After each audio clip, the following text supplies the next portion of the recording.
Hello, नमस्ते, आदाब और सत श्री अकाल। मेरा नाम पूनम अग्रवाल है और एक्सप्लेन एक्स में आपका स्वागत है।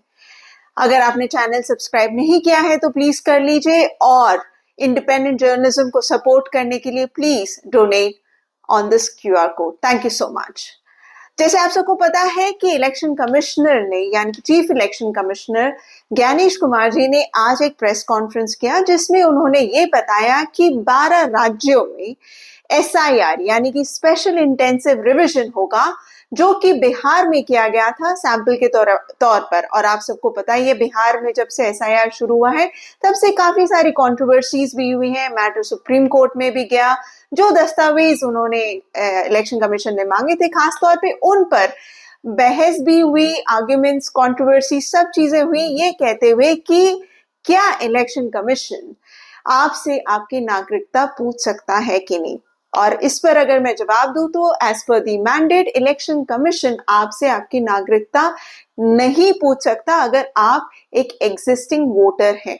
लेकिन उस पर अभी भी मैटर कोर्ट में चल रहा है। अगली सुनवाई होगी नवंबर में। लेकिन उसके पहले मैं आज ये बताऊं कि आज जो हुआ election commissioner chief election commissioner ने जो प्रेस कॉन्फ्रेंस में ये बताया कि वो 12 राज्य जहां से आज से यानी कि आज 12 बजे रात के बाद से एसआईआर की प्रक्रिया शुरू हो जाएगी। वो 12 राज्य हैं छत्तीसगढ़, गोवा, गुजरात, केरल, लक्षद्वीप, मध्य प्रदेश, अंडमान निकोबार, यूटी, पुडुचेरी, राजस्थान, तमिलनाडु, उत्तर प्रदेश और वेस्ट बंगाल। तो इन सारे राज्यों में आज से यानी कि कल से आपके एसआईआर की प्रक्रिया शुरू हो जाएगी। साथ ही उन्होंने ये भी कहा कि इन पूरे राज्यों में करीब करीब 51 करोड़ वोटर्स हैं और इन पूरे राज्य में जो जितने पोलिंग स्टेशंस हैं करीब करीब 5,33,000 है। और इसके अलावा उन्होंने कहा कि जो बीएलएस होंगे यानी कि पॉलिटिकल पार्टीज के जो एजेंट्स होते हैं वो इन पूरे राज्य को मिलाकर करीब करीब 7,64,000 बीएलएस रिक्रूट किए जाएंगे। और ईआरओज और जिनकी मुख्य भूमिका होती है इन सारी चीजों में वो करीब करीब 10,000 के आसपास इन्वॉल्व होंगी। तो ये एक डेटा आज उन्होंने कहा बताया पीपीटी यानी कि प्रेस कॉन्फ्रेंस में पावर पॉइंट प्रेजेंटेशन के थ्रू उन्होंने ये सारी डेटा जनता के सामने रखी और जर्नलिस्ट के सामने रखी। इसके अलावा जो उन्होंने डिटेल्स दिया है वो है एन्यूमरेशन और प्रक्रिया के बारे में, जो कि मैं आपको एक स्मॉल और छोटी समअप की तरह मैं बता दूं। उन्होंने कहा कि इस पूरे एसआईआर में वो उस पर्टिकुलर इलेक्टोरल लिस्ट को कंसिडर करेंगे जो कि 2002 और 2004 के बीच में पब्लिश किया गया था। उनके हिसाब से लास्ट टाइम जो इंटेंसिव रिवीजन जो हुआ था वो 2002 और 2004 के बीच में सारे राज्यों में हुआ था, तो उसी को आधार माना जाएगा और उसकी मैचिंग की प्रक्रिया यानी कि वो जो लिस्ट है उस लिस्ट का प्रिंट आउट निकाल के बीएलओ जो बूथ लेवल ऑफिसर्स होंगे वो मैच करेंगे, लिंक करेंगे एन्यूमरेशन फॉर्म के साथ।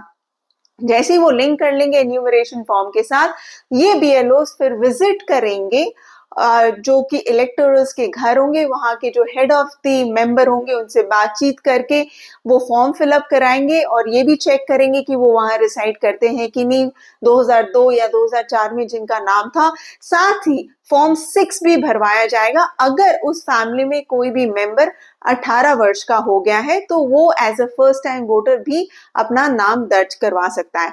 तो ये जो लिंकिंग का प्रोसेस है यानी कि 2002 से 2004 के बीच में जो भी इलेक्टोरल लिस्ट हुए थे पब्लिश, ये जो लिंक करेंगे एन्यूमरेशन फॉर्म के साथ वो बीएलओस करेंगे और फिर उसके बाद डोर टू डोर विजिट किया जाएगा वेरिफिकेशन के लिए।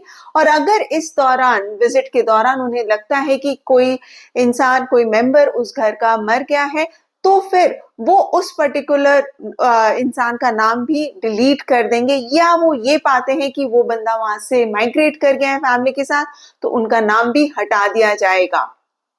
साथ ही अगर बीएलओ को ये लगता है कि वो मेंबर उस समय मौजूद नहीं है जब वो विजिट करते उस घर में, तो फिर उसके बाद 3 और विजिट्स भी उन्हें करने होंगे। वहां पर जाके चेक करना होगा कि वो जो घर के मेंबर्स हैं वो वहां मौजूद है कि नहीं। अगर 3 विजिट के बाद भी नहीं मिलते हैं तब फिर उसके बाद वो उस प्रोसेस को कुछ नहीं कर सकते। तब वो डिपेंड करता है कि इलेक्टर खुद कम्युनिकेट करते हैं कि नहीं बीएलओ के साथ।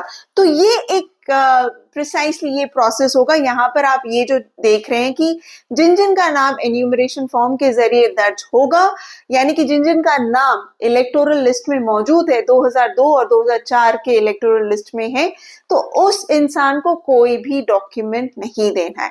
दूसरी बात, अगर वो उस इंसान या उस वोटर का खुद का नाम ना हो बट उसके पेरेंट्स का नाम हो, तो भी उसे सिर्फ ये मेंशन करना होगा कि उनके पेरेंट्स की डिटेल्स, एपिक नंबर, वो डिटेल्स भर के देने हैं और उसे भी कोई डॉक्यूमेंट्स नहीं देने पड़ेंगे। लेकिन अगर आपका नाम या आपके रिश्तेदारों का नाम उस इलेक्टोरल लिस्ट में नहीं है, तो उस प्रक्रिया में आपको एक नोटिस जारी करेगा बीएलओ और या ईआरओ। वो एक नोटिस जारी करेंगे और उस नोटिस को जारी करने के बाद आपको दस्तावेज देने पड़ेंगे कि आप इस देश के नागरिक हैं। यानी कि अगर आप इलेक्टोरल लिस्ट में नहीं है तो आपको ये डॉक्यूमेंट्स प्रोवाइड करने पड़ेंगे। अब आता है मेन क्वेश्चन की डॉक्यूमेंट्स क्या है, जिसके ऊपर ऑलरेडी कंट्रोवर्सी हो चुकी है। तो डॉक्यूमेंट्स, जहां तक डॉक्यूमेंट्स का सवाल है, तो डॉक्यूमेंट्स वही 11 के 11 डॉक्यूमेंट्स ही इस बार भी इलेक्शन कमीशन ने रखे, जो कि बिहार वाले एसआईआर के दौरान किए गए थे। यानी कि बर्थ सर्टिफिकेट और बाकी के जैसे पासपोर्ट और भी डॉक्यूमेंट्स जो लिस्टेड हैं वो आप चेक कर सकते हैं ऑनलाइन जाके। और वो डॉक्यूमेंट्स ज्यादातर लोगों के पास नहीं पाए गए थे। बिहार एसआईआर में भी ये देखा गया कि बर्थ सर्टिफिकेट, पासपोर्ट जैसी चीजें बहुत सारे लोगों के पास भी नहीं पाई गई, जो कि एक तरह से फिर भी मिल जाती है। बाकी के जो डॉक्यूमेंट्स थे वो तो बहुत ही मुश्किल है मिलना।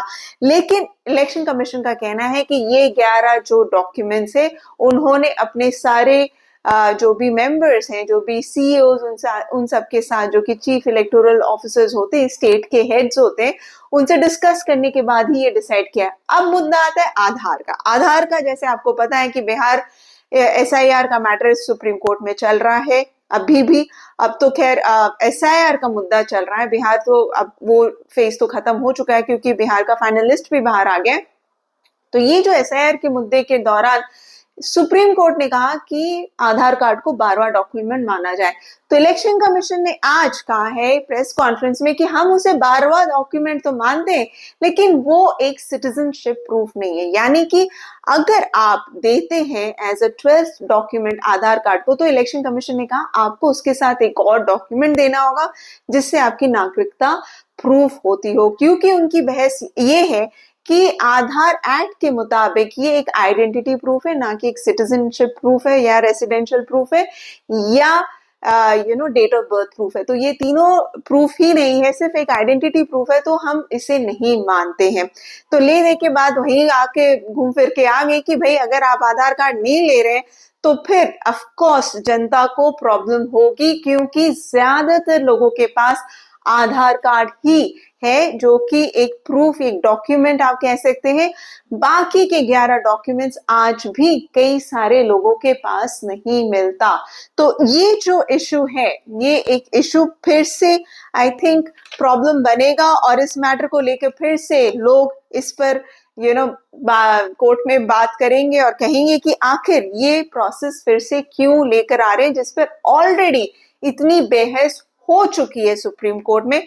फिर भी इलेक्शन कमीशन आधार कार्ड को as a 12th document, stand alone document मानने को तैयार नहीं। अब ये जो पूरी प्रक्रिया है वो शुरू कर रहे हैं कल से, यानी कि 29th ऑफ अक्टूबर और 7th ऑफ फरवरी के अंदर वो कंप्लीट कर देंगे। यानी कि 7th ऑफ फरवरी को फाइनल रोल बाहर भी आ जाएगा और इसमें ही वो बिहार वाला प्रोसेस ही इन्होंने पूरा फॉलो किया है। और ये पूरे प्रोसेस में उन्होंने ये कहा है कि जिस तरह बिहार एसआईआर हुआ था उनके हिसाब से वो बहुत ही सक्सेसफुल रहा। इलेक्शन कमीशन के हिसाब से उन्होंने कहा 0 अपील, किसी ने भी अपील नहीं किया आपके फाइनल लिस्ट आने के बाद। तो अब मुद्दा ये होता है कि आप ये जो पूरा प्रोसेस 12 स्टेट में कर रहे हैं, फिर से आप 3 महीने के अंदर कंप्लीट करना चाहते हैं। तो अब ये जो प्रोसेस है वो उन्होंने ब्रेकअप भी दिया है। उन्होंने कहा है कि house to house enumeration form भरने का जो फेज होगा वो होगा 4 नवंबर से 4 दिसंबर तक। फिर उसके बाद पब्लिकेशन ऑफ ड्राफ्ट रोल 9 दिसंबर को हो जाएगा, यानी कि फर्स्ट ड्राफ्ट रोल आ जाएगा जिन जिन लोगों ने एन्यूमरेशन फॉर्म भरा है उनका। उसके बाद आएगा क्लेम एंड ऑब्जेक्शन का पीरियड जो 9 दिसंबर से 8 जनवरी, 1 महीने का पीरियड होगा। फिर नोटिस फेज जो कि 9 दिसंबर से लेकर 31 जनवरी तक होगा वो भी। फिर फाइनल पब्लिकेशन ऑफ रोल होगा, ये होगा 7 फरवरी। यानी कि ये जो पूरा प्रोसेस है वो फिर से वो 3 महीने के अंदर कंप्लीट कर देंगे। लेकिन मुद्दे की बात ये है कि जो डॉक्यूमेंट्स का जो प्रॉब्लम रहा है, कोई भी ये नहीं कह रहा कि आप प्यूरिफाई नहीं करें वोटर लिस्ट को, उसकी जरूरत है, हम सबको पता है। लेकिन आप प्यूरिफिकेशन का जो प्रोसेस फॉलो कर रहे हैं उससे जनता को प्रॉब्लम जरूर होगी। और बिहार एक एग्जाम्पल है जहां पर कई लोगों का नाम डिलीट हुआ है, अगर आप देखें, और कई लोगों का नाम ऐड इसलिए नहीं हो पाया क्योंकि उनके पास दस्तावेज नहीं थे। कई अब ये सारे सवाल जो उठ रहे हैं इस पर जवाब भी जरूरी है इलेक्शन कमीशन को देना, लेकिन उस पर कोई भी क्लियर जवाब नहीं दिया गया। और हालांकि कई सारे जर्नलिस्ट ने सवाल पूछे थे आधार से रिलेटेड, कईयों ने ये भी पूछा कि केरल में ऑलरेडी इस पर ऑब्जेक्शंस चल रहा है, असम में भी ये कंडक्ट नहीं कर रहे हैं अभी एसआईआर। तो उस जवाब में केरल का जहां तक उन्होंने कहा कि संविधान के हिसाब से केरल स्टेट को करना पड़ेगा एसआईआर, वो डिनाई नहीं कर सकते। तो अब बिहार के बाद अब पूरे देश में पैन इंडिया एसआईआर का प्रोसेस शुरू हो गया है। तो अगर आप इन 12 स्टेट्स में से किसी स्टेट में रहते हैं तो प्लीज अपने डॉक्यूमेंट्स आप तैयार कर लीजिए और वो लिस्ट भी डाउनलोड कर लीजिए जो कि पिछले एसआईआर का था। आप क्या सोचते हैं इस बारे में, इलेक्शन कमीशन के इस पूरे प्रोसेस के बारे में? प्लीज कमेंट सेक्शन में जरूर लिखिएगा। आपको किस बात की चिंता है, आप क्या चाहते हैं, और किसी तरह का सवाल जिसके बारे में आप जवाब चाहते हो तो प्लीज लिखिए, मैं उस सवाल का जवाब देने की पूरी कोशिश करूंगी। Thank you so much for watching this video. Please do like, share and subscribe to my channel and support independent journalism. Thank you.